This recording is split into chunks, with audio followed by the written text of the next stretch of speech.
با عرض سلام خدمت همراهان همیشگی، به آشپزخونه دریا خوش آمدید. در خدمتون هستیم با آموزش مارمالاد هویج. مواد لازم: هویج رنده شده 500 گرم، شکر 500 یا 400 گرم بستگی به ذائقه خودتون داره.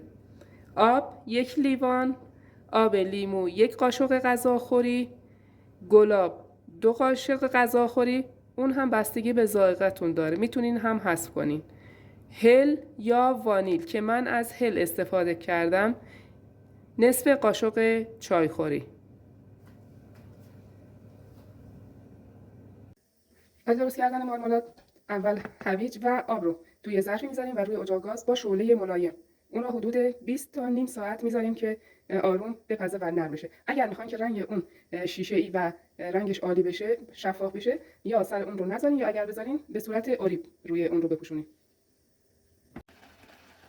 موقع پخت اگر دیدین که آب مارمالاد کم هست، به جای 1 لیوان میتونید از 2 لیوان آب استفاده کنید. بعد از 20 دقیقه که هویج کمی نرم شد، شکر رو به اون اضافه کنید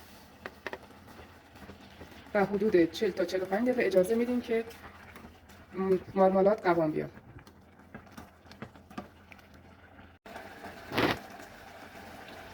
آخرین مرحله آبی رو اضافه میکنیم، به خاطر اینکه از زدن شکرک جلوگیری میکنه.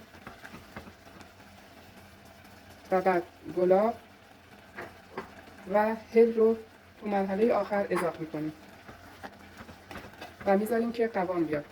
تست قوام اون اینه که یک کمی از مربا رو توی بشقابی میریزیم و وقتی که سرد شد بشقاب رو اوریب نگه میداریم. اگر سر خورد که هنوز قوام نیامده، ولی اگر غلیظ بود و کمی کف بشقاب موند، اون موقع یعنی قوام اومده.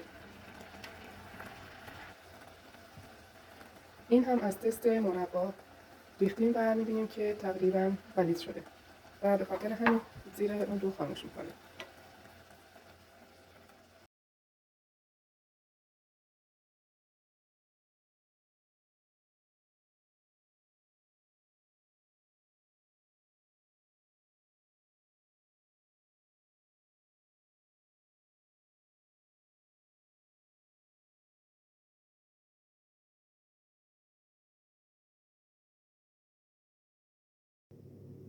این هم از مارمالاد خوش‌طعم و خوش عطر ما. امیدوارم که درست کنید و در کنار خانواده لذت ببرید.